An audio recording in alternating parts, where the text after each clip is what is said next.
telah tibalah zaman kegelapan. Menjelang abad ke-14 ketika Romulus Ndasmu Augustinus memimpin Romawi dalam kehancuran. Kenapa Romawi di era kemasannya bisa hancur? Karena muncullah berbagai masalah. Dan juga timbul kehancuran di berbagai ruang politik ketika Kaisar Romulus dengan berbagai cara membiarkan politik menjadi tidak sehat. Seluruh oposan hendak dibunuh. Hastolus dan Tomlembonglus dibuat dicari-cari permasalahannya untuk kemudian menjadi problematika yang seolah-olah itu adalah hak benar begitu. Padahal semua adalah permainan dan cerita politik belaka. Para pemimpin lupa bagaimana berbudaya. Ucapan sudah tidak lagi punya makna. Tiba-tiba prajurit dengan telanjang dada memaki anak kecil lalu dilantik menjadi staf dalam lingkaran istana. Ini apa-apaan? Masih juga bicara soal benar tidak gerakan teman-teman ini. Padahal yang harusnya Anda koreksi, benarkah kami? Sudah jelas-jelas timbul kebodohan, tidak ditemukan siapa penyebab munculnya bambu di tengah laut. Tiba-tiba ada bambu jenis baru itu, bisa tumbuh sendiri. Lalu dianggap selesai ketika dicabut, padahal problematika utama tidak pernah ditemukan. Rencana mengejar koruptor hingga ke Antartika, sampai ke gurun pasir paling jauh. Faktanya tidak ada. Yang dikejar adalah musuh-musuhnya, sementara di dalamnya banyak masalah.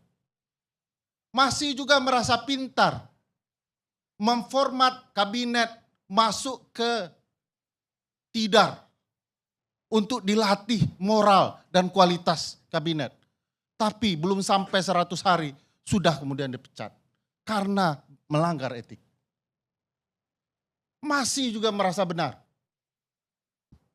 100 hari ada kekacauan. Ada menteri buat kebijakan. Menterinya Bang Idrus di zaman Romawi tapi. Sabar Bang, sabar Bang. Menteri Abang buat kebijakan nasional. Tapi tidak pernah digunakan pilot project langsung berlaku nasional. Timbul kekacauan nasional. Tapi sudah selesai. Bukan selesai, tapi timbul kekacauan.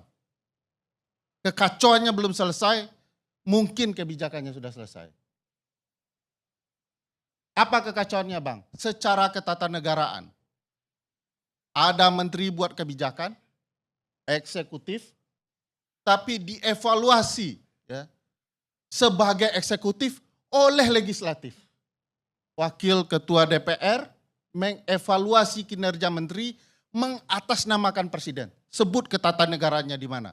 Kalau bukan di era Romawi dalam ajang yang disebut dengan kehancuran massal. Kapan timbul perubahan? Bang Ade, ketika sekelompok Renesan berdiskusi memperbaiki keadaan. Siapa mereka? Anak-anak muda pembaharuan.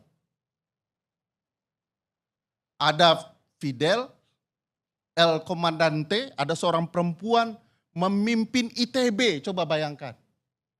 Saya ingin kasih tahu, kalau ITB sudah turun ke jalan, itu tanda-tanda bahaya.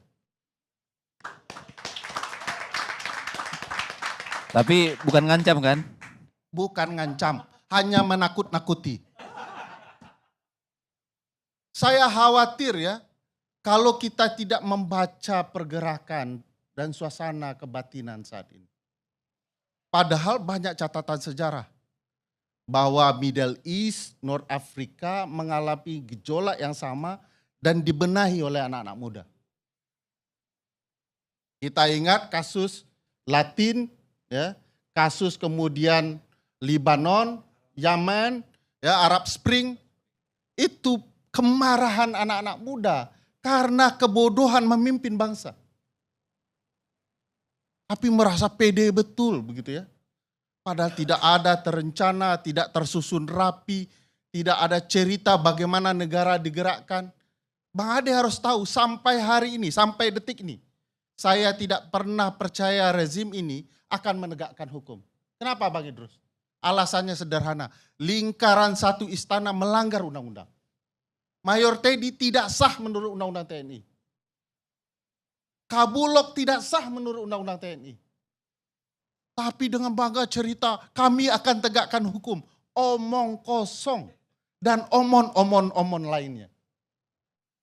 Jadi ini problematika, bagaimana mungkin bisa menegakkan hukum kalau istana sendiri adalah pelanggar hukum.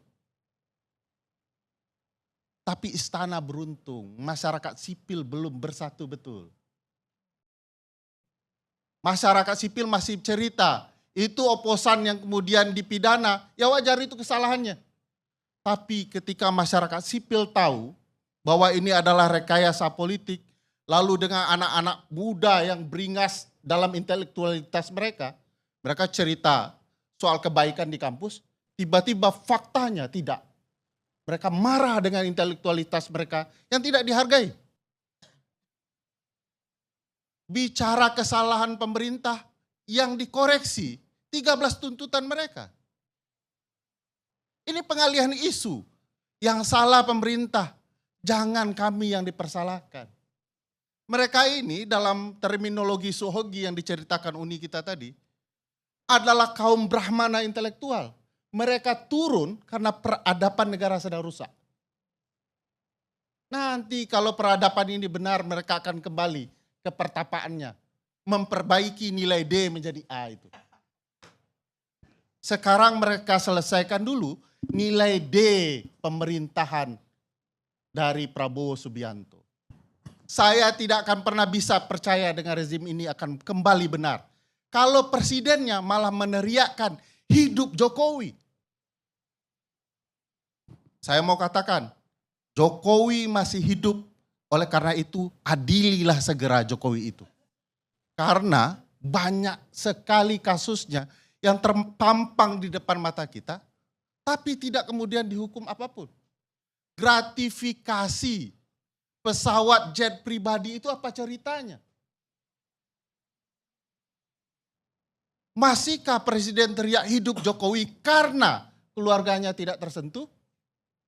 Padahal pesawat jet pribadi itu jelas, terang benerang. Ada gratifikasi. Lalu kita mendenial itu dan kemudian bercerita siapapun yang mengungkit kasus ini adalah orang-orang nyinyir yang anti dengan berbagai kebijakan pemerintah.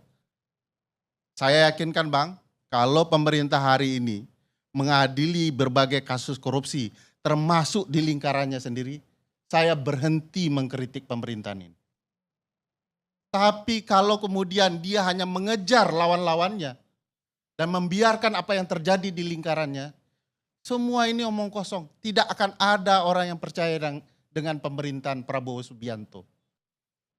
Kalau teman-teman di pemerintah ingin bersiap dan menganggap ini semua bayaran, silahkan. Tapi ini tanda-tanda zaman. Kalau anak-anak muda sudah tidak nyaman, bersiaplah. Mungkin tidak hanya kursi Anda dijungkir balikkan. Mungkin tatanan baru hendak mereka ciptakan.